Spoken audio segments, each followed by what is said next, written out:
नमस्कार, जनादेश के खास प्रोग्राम शख्सियत में एक बार फिर से आप सभी का स्वागत है। मैं हूं आपके साथ प्राची सिंह और आज के इस खास प्रोग्राम शख्सियत में हम एक बार फिर एक और शख्सियत के बारे में बात करेंगे जिनका नाम है डॉक्टर शांति स्वरूप भटनागर, जो कि एक प्रसिद्ध भारतीय वैज्ञानिक थे जिन्होंने भारत में राष्ट्रीय प्रयोगशालाओं की स्थापना में प्रमुख भूमिकाएं निभाई हैं। इसलिए उन्हें भारत में राष्ट्रीय प्रयोगशालाओं का जनक भी कहा जाता है। वे 19 साल तक रसायन शास्त्र के प्राध्यापक रहे। डॉक्टर भटनागर वैज्ञानिक एवं औद्योगिक अनुसंधान परिषद CSIR की स्थापना में महत्वपूर्ण योगदान दिया और इसके पहले महानिर्देशक भी रहे।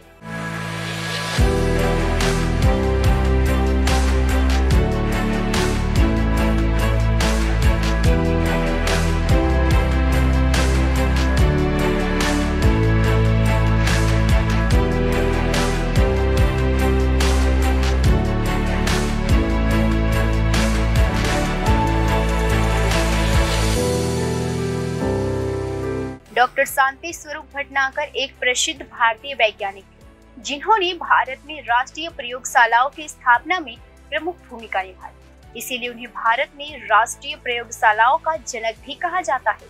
वे 19 साल तक रसायन शास्त्र के प्राध्यापक रहे। डॉक्टर भटनागर वैज्ञानिक एवं औद्योगिक अनुसंधान परिषद की स्थापना में महत्वपूर्ण योगदान दिया और इसके पहले महानिदेशक भी रहे हैं। उन्हें विश्वविद्यालय अनुदान आयोग का पहला अध्यक्ष भी बनाया गया था।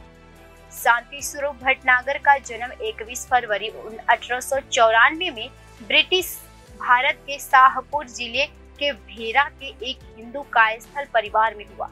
जब वे मात्र 8 महीने के थे तभी उनके पिता परमेश्वरी सहाय भटनागर का निधन हो गया, जिसके बाद उनका बचपन उनके नाना के घर गुजरा।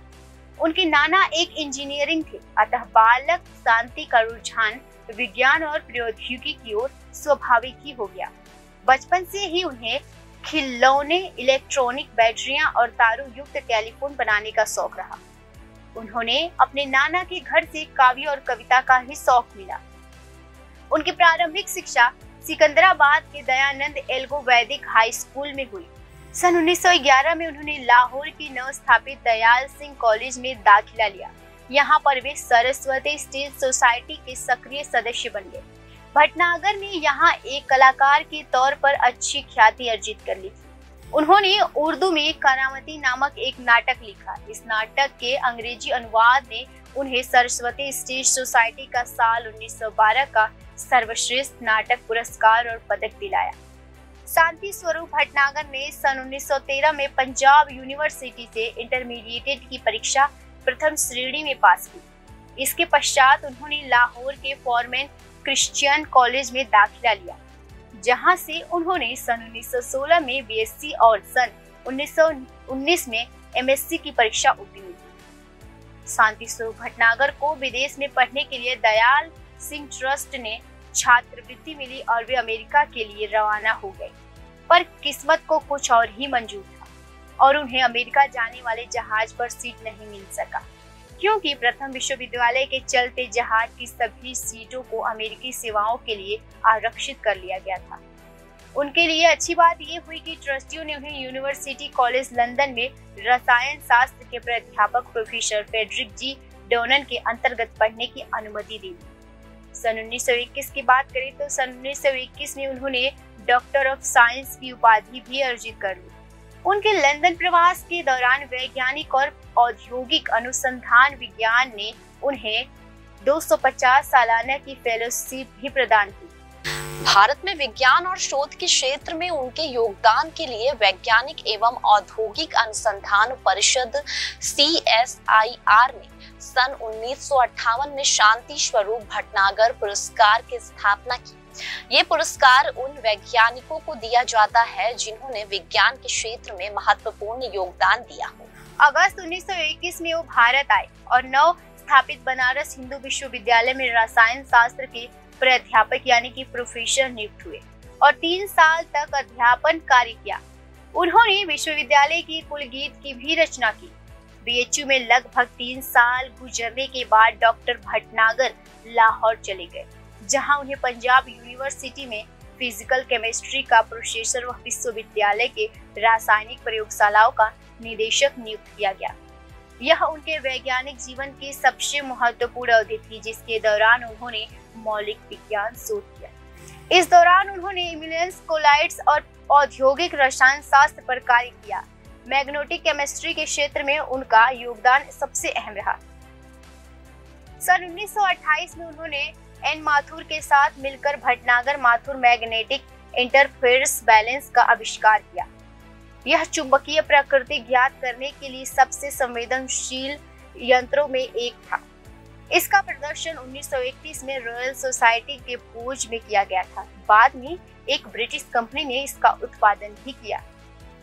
स्वतंत्रता के उपरांत होमी जहांगीर भाभा, प्रशांत चंद्र महलानोबिस, विक्रम साराभाई और दूसरे अन्य वैज्ञानिकों के साथ साथ डॉक्टर भटनागर ने भी देश में विज्ञान एवं प्रौद्योगिकी के आधार पर ढांचे और नीतियों को बनाने में महत्वपूर्ण भूमिका निभाई।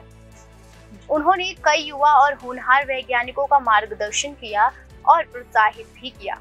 इनमें शामिल थे श्यामदास चटर्जी, शांतिलाल बनर्जी और आशुतोष मुखर्जी। वे रमन इफेक्ट पर सीवी रमन और एस.के. कृष्णन द्वारा किए जा रहे कार्यों पर भी गौर करते थे। उन्होंने शिक्षा मंत्रालय में सचिव के पद पर कार्य किया और भारत सरकार के शिक्षा सलाहकार भी रहे। उन्होंने वैज्ञानिक श्रम शक्ति समिति रिपोर्ट 1948 के गठन और विचार विमर्श में महत्वपूर्ण भूमिका भी निभाई। व्यवहारिक रसायन के क्षेत्र में महत्वपूर्ण कार्य किया और नेशनल रिसर्च डेवलपमेंट कॉर्पोरेशन की स्थापना में महत्वपूर्ण भूमिका निभाई। एनआरडीसी भी भूमिका है शोध और विकास के बीच अंतर को समाप्त करना। उन्होंने देश में औद्योगिक शोध आंदोलन के प्रवर्तन में महत्वपूर्ण भूमिका निभाई। सन 1951 की बात करें तो 1951 में उन्होंने तेल कंपनियों से आयात रिफाइनरी स्थापित करने के लिए वार्ता हेतु एक सदस्यीय आयोग का गठन किया, जिसके परिणाम स्वरूप संपूर्ण देश में कई ऑयल रिफाइनरीज की स्थापना हुई। देश की आजादी के उपरांत सन 1947 में वैज्ञानिक एवं औद्योगिक अनुसंधान परिषद की स्थापना की। शांति स्वरूप भटनागर के नेतृत्व में की गई और उन्हें CSIR का प्रथम महानिदेशक भी बनाया गया। डॉक्टर भटनागर को शोध प्रयोगशालाओं का जनक भी कहा जाता है। उन्होंने भारत में अनेकों बड़ी रासायनिक प्रयोगशालाओं के स्थापना में महत्वपूर्ण भूमिका निभाई। भारत में विज्ञान के विकास में इनके महत्वपूर्ण योगदान को देखते हुए इनकी मृत्यु के उपरांत CSIR ने भटनागर पुरस्कार की शुरुआत की घोषणा की। यह पुरस्कार विज्ञान के हर क्षेत्र के कुशल वैज्ञानिकों को दिया जाता है। भारत सरकार ने डॉक्टर शांति स्वरूप भटनागर को विज्ञान एवं अभियांत्रिकी क्षेत्र में पद्म भूषण से सन 1954 में सम्मानित किया। 1 जनवरी 1955 को दिल का दौरा पड़ने से डॉक्टर शांति स्वरूप भटनागर की मृत्यु हुई। तो आज के इस खास प्रोग्राम शख्सियत में फिलहाल के लिए इतना ही। उम्मीद है आप सबको डॉक्टर शांति स्वरूप भटनागर जी के बारे में जानकर अच्छा लगा होगा। उनके जीवन परिचय से काफी कुछ सीखने को मिला होगा। जी हाँ, तब तक के लिए मुझे इजाजत दीजिए और देखते रहिए जनादेश। नमस्कार।